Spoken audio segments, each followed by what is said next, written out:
How's it going, reactors? Hopefully you have reeled in Transformers Rise of the Beast. I've seen it 3 times.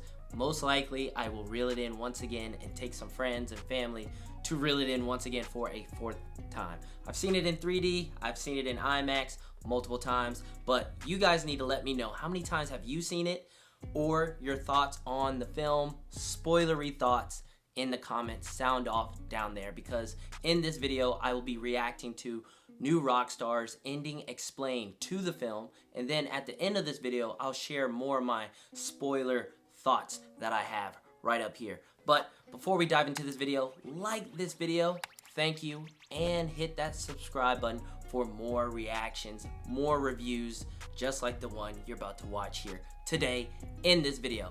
New Rockstars. It's time to break it down. It's time to reel it in. Welcome back to New Rockstars. It's me, Tommy B, and Transformers Rise of the Beasts has just relaunched and rebooted not one, but 2 major franchises in a big way. Yes, I realize Bumblebee was technically the reboot origin, but I think of that as more of a prologue, so feel free to tell me how dumb I am in the comments. We're gonna talk about how the film's ending actually begins this new saga, and how the post-credit scene might be more than that post-credit scene was Warning, crazy. There will be major spoilers ahead, so please proceed with caution. We want to shout out Nerd Riot, our friends and merch partners who are making amazing Spider-Verse shirts that you can now buy on nerdriot.shop. Now let's talk the ending of this Transformers movie and figure out what exactly happened here. The gang has learned the transwarp key has been broken in half as a safety measure. Humans Noah and Elena travel down to Peru to try to get the other half before the Terrorcons can steal it and unleash Unicron to just snack up on that Earth. Hold on to your galoshes. This ain't no Paddington Peru adventure. Unfortunately, they immediately fail, and Scourge and Co are able to recombine the key and begin the slowest villain entrance of all time. Seriously, I understand that Unicron is enormous, but he's moving slower than the Undertaker at WrestleMania after his 20th knee surgery. Speaking of Undertaker, at this point in the film, we must say R.I.P. Air Razor. Michelle Yeoh, you've had a great year, but you didn't last long as a Maximal. The only way to stop the portal is to enter a code that Elena has conveniently solved, which needs to be entered on a console that can only be accessed via people-sized tunnels, conveniently necessitating the humans to remain involved. This sets us up for our big final battle. Scourge, who up until this point has been a real pain in the ass, has activated the portal and now must hold off the newly aligned Autobots and Maximals. A giant tower, a Lord of the Rings inspired in my opinion, powered by the transwarp key and perhaps the incoming Unicron. Then we also have to fight Nightbirds. They're added by freezers, and they quickly gain the upper hand on the good guys. There's 2 primes now, Optimus Prime and Optimus Primal, and they gang up on Battletrap, but it's Primal that rips off his arm and beats him to death with his own wrecking ball. Good God, this is one of the most violent scenes I've seen in any movie. Just because it's Transformers doesn't mean it wasn't making me go, ooh. Meanwhile, our human friends, Elena and Nora, are frantically running through the tunnels of the tower, created by that transwarp key, like I said. Unfortunately, Scourge discovers Noah, pulls him out, nearly killing him before Mirage shields him from Scourge's cannon fire. Now, I thought for a second Mirage was dead, but instead he's just seriously effed up. It's like me after one of my high school football games. Concussed, unkissed, and full of pizza. As a last-ditch effort, he transforms around Noah, becoming his exosuit. Now, fans of the G1 cartoon will remember the first depiction of the exosuit was worn by Spike Witwicky. Later, a similar suit was provided for Daniel Witwicky, which proved able to transform into an all-terrain vehicle. This suit was subsequently enhanced via the Nebulan binary bonding process to become Daniel's headmaster suit that he connected to RC. RC appears in this movie, so perhaps we will see these bonding suits in future installments. With his new suit, Noah tries to fight Scourge, but it's pretty clear he's outmatched, and it looks like it might be curtains for Noah and Mirage until Optimus Prime shows up to back him up. Unfortunately, this is about the time that Unicron begins breaching through the portal and sending tons of drones crashing down towards Earth. Things are looking pretty damn bleak. Until, oh my God, it's Bumblebee's music. That's right. Don't call it a comeback. He's been B for years. Dude, that scene, after an infusion that scene had a lot of people clapping. Which is, of course, the preferred fuel of the Transformer race. Takes many forms, I found out, including ore, crystal, gas, and raw energy, but it's most commonly used by the Transformers in its liquid state, which is stored in many different mediums, most famously the Energon Cube. And if you think I wrote that all myself, you're crazy. Hitching a ride on Stratosphere, Bumblebee drops down and begins dispatching of all the drones, as well as shooting at Scourge. Nightwing flies up to engage him, but Bumblebee ends up using her as a human shield, or Terrorcon shield. He then dispatches of her in what would have been the best kill if Primal hadn't literally just smashed battle tracks with his own wrecking ball moments earlier. He rips her wing off, stabs her with it, she explodes in the sky. I kid you not.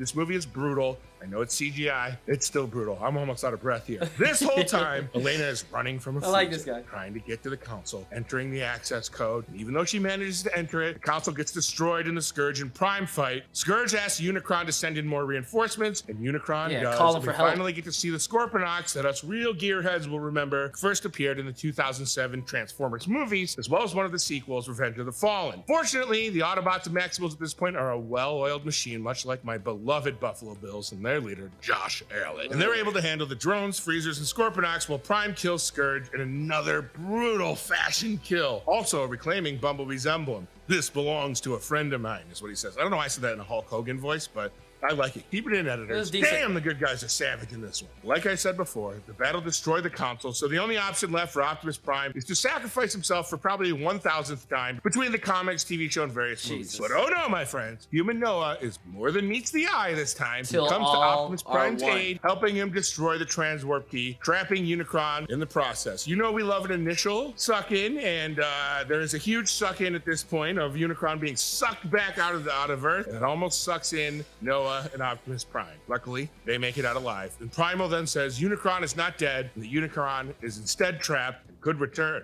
Optimus Prime says, let him come, instead of let them come from the trailer. So they tricked us. And I really hope you guys enjoyed these appetizers, because here's where the ending really gets wild. The whole beginning of the film was all about Noah trying to get a job to help his brother afford the medical treatment he desperately needs. The end of the film finds Noah in another job interview, this time with a construction company. The foreman starts the interview off normal, but then reveals he knows Noah helped save the world in Peru. How does he know that? And as a thank you, he says his secret government agency will pay for Noah's brother's treatment. Agent Burke, as this man is revealed to be, asks him and his big friends to join them as we are in the middle of an ongoing war, which you may remember is a line from this TV spot. We're in the middle of an ongoing war. He then hands him a business card, tweaks a plaque on the wall, and it opens to reveal a base and hangar. I thought it was going to be Sector 7. Vehicle, and just as I was like, where do I know that from? Noah flips over the card, and it says G.I. Joe on the back. Holy shit, Hasbro Cinematic Universe. We've seen these guys in the comics. We've seen and loved the toys, but now here we are finally getting it on the big screen. Where do I think Noah is going to be next? Well, Anthony Ramos is a mega star. We now see he's been invited to join the G.I. Joe, so it would make sense, and also continue on the theme of humans not being as important in this franchise, to move him over to a G.I. Joe franchise. I think that these characters will be in both movies. Dude, look at that. Look at that. Transformers. Is this a complete G.I. Joe reboot? I hope so. Remember, the year is 1994, so this is before the G.I. Joe movies we previously had. Plenty of time to reboot, cast a whole new set of Joes. What's next for the Maximals? Well, they and the Autobots now know of each other's existence. Optimus Primal has bonded with his namesake, Optimus Prime. I don't know how that works. Maybe it's the other way around. I think now that they have that valley with Energon, the Maximals can begin to seek an escape off of this Earth if they want. I also, because I know how movies work, believe we'll probably see them in a sequel or perhaps a Beast Wars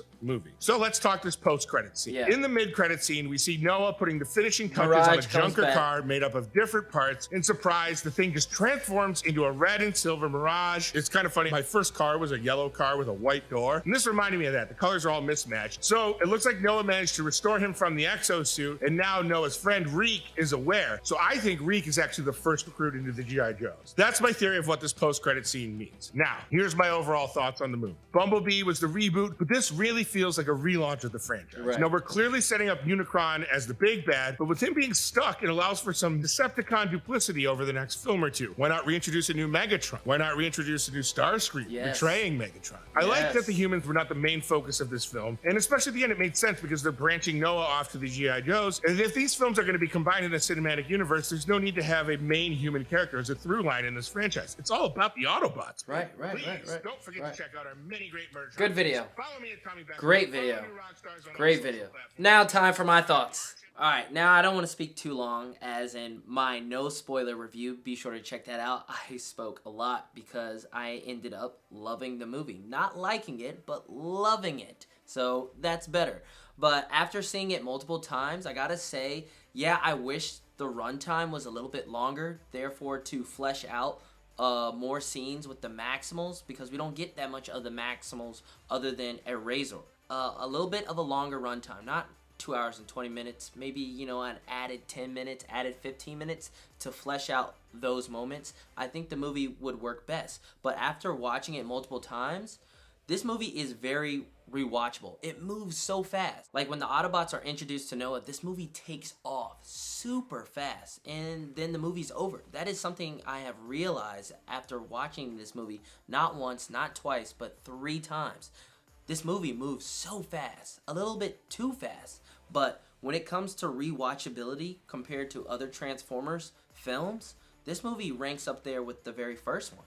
But speaking on spoilers, the G.I. Joe, what do they have planned?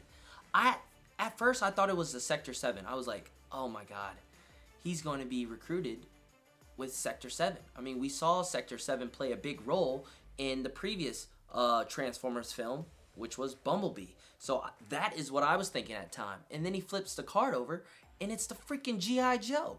So they are going to not only reboot the Transformers franchise, in which they are doing right now, but now they will reboot the G.I. Joe franchise. What are my thoughts on the G.I. Joe? I'm a big fan of the G.I. Joe, just like I'm a big fan of Transformers. But I love my Transformers a lot more. Now for the movies, I have a love and hate relationship. The action was really good, but overall, it was the G.I. Joe movies were something I watched and did not go back to. The first G.I. Joe movie is fun here and there, but overall, it's not my type. Alright, it's not my type. I did not go back to rewatch that in theaters. Matter of fact, I can't remember the last time I watched that first G.I. Joe film. But the second G.I. Joe film with The Rock, it was alright. It was okay. I saw it in theaters, but it was something that I watched and I never went back to. And then there was a spin-off movie with Snake Eyes. I still have yet to watch that movie, but a lot of people hate that film. So I have no idea if I want to reel that in and watch it, given the fact that now they are rebooting the G.I. Joe. So I can't wait to see that. My theory is that the next film will be Transformers Time G.I. Joe, and you introduce Megatron. Not only that, you introduce Starscream, and maybe you throw in the betrayal of Starscream with Megatron, that whole thing going on, plus teasing, more Unicron. But you have Megatron teaming up with Cobra, so you have that storyline. Now I know the Transformers team up with the G.I. Joe in the comics. I haven't read it, but I heard the story of that is really good. But have that as a sequel, and then you can branch off the G.I. Joe from there, and then branch off the Transformers as well. And then you get that third Transformers film, or you could say a second Transformers film, as the next film I'm thinking is Transformers times G.I. Joe. So that next movie, which they are referring to, a Transformers and G.I. Joe film, that could branch off and start, more movies for Transformers, more movies for G.I. Joes, and then later down the road, if you want to team them up again, you can do that. But yeah, Unicron is the main villain. Unicron looked beautiful on the IMAX screen. Matter of fact, he looked cool in 3D too as well. But he was teased. Orson Welles, I do miss the voice for Orson Welles, but the actor that voiced Unicron did a decent job. I can't wait to see more of that, later down the road. Hopefully we get sequels, but we won't get a sequel if the box office numbers do not do well. As of right now, I'm keeping my eyes on it. The numbers are good so far. It's Saturday as of right now of this filming of this review and reaction. It's Saturday, but as of right now, the numbers are decent. They're not the best, but they are decent. So hopefully word of mouth. It has an A minus, cinema score, I believe they call it. So that is good. But, we shall see. I want sequels. I would love to get more Transformers. I mean, it's been 5 years since Bumblebee, so bring on more Transformers. But speaking on some more spoilery stuff, the Bumblebee death scene. I knew Bumblebee was coming back. Once he died, I instantly thought of the trailer of him jumping out of Stratosphere, and I was like, the guy's coming back. And when he does come back, oh my god, it is glorious. I mean, my whole theater was clapping and excited. Same as about as excited as I heard Steve Jablonsky's arrival to Earth. Oh my god, hearing that score, I almost teared up, man. I almost teared up seeing Optimus Prime and Noah work together, and Optimus Primal heading their way out after the space bridge is destroyed, and then you just hear that magnificent score. Amazing. But I also want to talk about Mirage giving his life for Noah, but really, you know, he does not die. A part of me wishes that he did die, but a part of me is glad that he did not die, because Pete Davidson was great as Mirage. When people say that they did not like Pete Davidson as Mirage, that just like throws me off. I'm like, wow, that man was great. I mean, Bumblebee, Mirage, Optimus Prime, matter of fact, all the Autobots were great. Other than Wheeljack and Stratosphere, they didn't really have much lines, nor have much to do.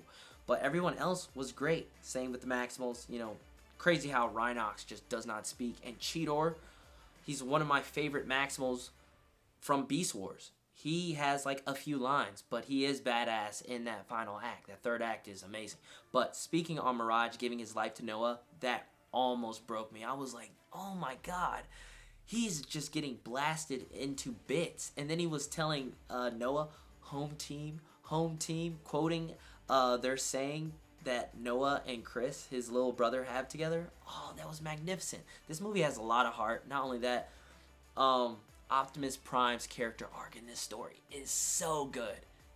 And I just want to say it's my favorite Optimus Prime as of right now. I love Bayverse Optimus Prime. I don't want to dive into all that, but you guys know I'm a fan of the Bayverse, but I am a Transformers fan. That is how I am described. But this Optimus Prime is my favorite. You get that menacing Optimus Prime. You get that savage Optimus Prime. I mean, Optimus Prime was talking smack to Scourge in this movie, and it was great. It brought me flashbacks to Dark of the Moon, Optimus Prime. We will kill them all. Like, I mean, come on, man. You get everything with Optimus Prime, but you get Optimus Prime not liking humans, but by the end, trusting humans and working together with humans. Great, phenomenal character arc, and I love how Optimus Primal basically teaches him there's more to them than meets the eye. Oh my god, like, a lot of people will criticize this movie with like the story and the pacing, especially like what I have. I mean, in the reaction video, the guy explains how it's just so convenient that the tunnels are so small, or with Elena, you know, working with the transwarp key, how she's just able to, you know, fix that. I mean, yeah, it's Transformer. It gets cheesy at times. You got Noah looking like Iron Boy Jr., but hey, it's an homage to the G1 Transformers movie. But yeah, man, I enjoyed this film, and it gets better and better. I gave it a 4 out of 5 stars, and it will stay with that score, I think, permanently after seeing this multiple times. I think that score sticks. I think for this movie, if you give it a 3 out of 5, that works. 3.5, 4, 4.5, 5 out of 5, I think that works. But if you are, you know, giving this movie a horrible score, it just throws me off, because you have good human characters, you have a good human story, but not only that, you get a lot of screen time with our robots, with our Autobots. Not much with the Maximals, but when the Maximals are shown, they are great. You have a great character arc. You have a great introduction to Mirage, and Mirage is great too. You don't get that much of Bumblebee, but when he's on screen, he's amazing. I mean, this is a good step forward for the Transformers franchise. So I'm going to leave it at that. Those are my spoilery thoughts. I want you guys to sound off there. There's so much I could talk about, but as you guys know, when you like something, when you love something, you can talk about it forever. And that is what happened in my no spoilers review. I talked a lot. Rarely does my Reel It In reviews last that long, but for Transformers, I gotta make an exception for that. But that's the Transformers franchise. I am so excited to see what's next for the Transformers and for the G.I. Joe. But I want to hear your guys' thoughts. Comment down below. Go all out with the spoilers. Comment your rating. Matter of fact, rank where the Transformers films are for you. Where does Rise of the Beast sit with you? I will be dropping my next video, which will be the ranking of the Transformers films, so be on the lookout for that. But that's going to conclude this reaction and spoiler review. Thank you, as always, for reeling it in with me. I'll catch you guys in the next video. Like this video. Hit that subscribe button. I'll catch you guys next time. Peace.